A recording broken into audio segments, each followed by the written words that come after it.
पंखांना, आकाशाने नाकारलेल्या पंखांना गरुडाचे बळ देणारे असे भारतरत्न डॉक्टर बाबासाहेब आंबेडकरांच्या जयंतीनिमित्त मी गार्गी तुषार विशाखा चांदवडकर आपल्या सर्वांना जय हिंद शुभेच्छा देते आणि माझ्या विचारांच्या मांडणीला सुरुवात करते.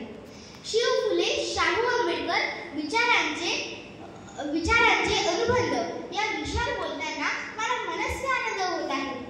श्रोते हो, शिवाजी महाराज, महात्मा फुले, शाहू महाराज आणि डॉक्टर बाबासाहेब आंबेडकर हे चारही महापुरुष आपल्या महाराष्ट्राला नव्हे तर अख्ख्या भारत देशासाठी खूप महत्त्वाचे आणि मोठे असे क्रांतिकारी आहेत.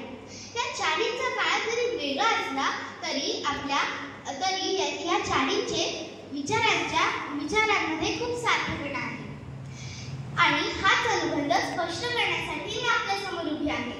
या चारींबद्दल बोलण्यासारखे तर खूप आहे, पण माझ्या आजच्या विचारांचे सूत्र डॉक्टर बाबासाहेब आंबेडकर आहेत हे मी आधी स्पष्ट करते.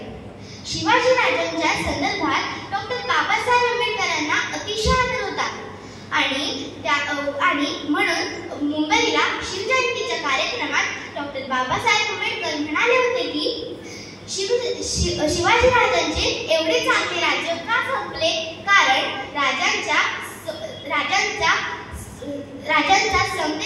समतेचा विचार उच्चवर्णीय लोकांना नको होता.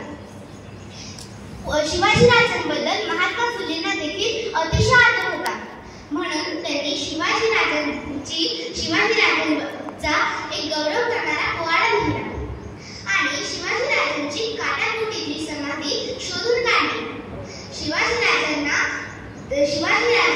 अतिशय चांगले व ते सन्मानित झाले. शाहूंना देखील शिवाजी राजांबद्दल अतिशय आदर होता. सर्व धर्म समभाव हा विचार चारही महापुरुषांनी आपल्याला दिला. या आपल्या स्वराज्याच्या स्थापनेच्या वेळेस अनेक लोकांनी शिवाजी महाराजांना अडवले, शिवाजी महाराजांचा उद्धार केला, तरीही शिवाजी महाराज डगमगले नाही. आपल्या स्वराज्यामुळे शिवाजी महाराजांनी 18 पगड जातीचे मावळे सामावून घेतले. शिवाजी महाराजांनी त्यांच्या प्रत्येक मावळ्याला मदत केली, त्यांच्या कुटुंबाला सहकार्य केले आणि शिवाजी महाराजांनी शेतकऱ्यांच्या अडचणी, पिकांची नासोडी हे सर्व अनेक गोष्टी त्यांनी आज्ञापत्रात मांडल्या. शाहूंनी देखील सर्व हे त्यांच्या कोल्हापूरमध्ये चांगले व व्यवस्थित केले. मुद्दा असा आहे की डॉक्टर बाबासाहेब आंबेडकर आणि महात्मा ज्योतिबा फुले